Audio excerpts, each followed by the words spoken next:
Hi folks, welcome to our Fixturing recap series. We absolutely love CNC machining. We put out over 1,000 videos on YouTube. So starting today and over the coming 10 weeks, we're doing a video each week where we recap a specific type of fixturing.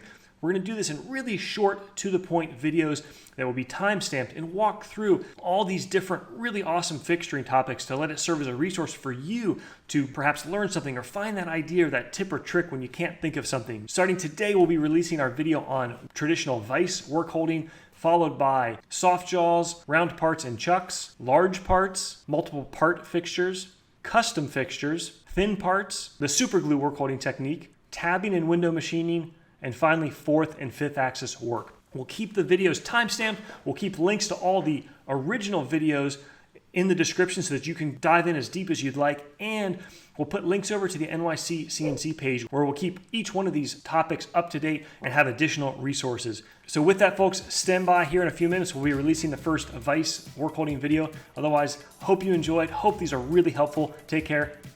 See you soon.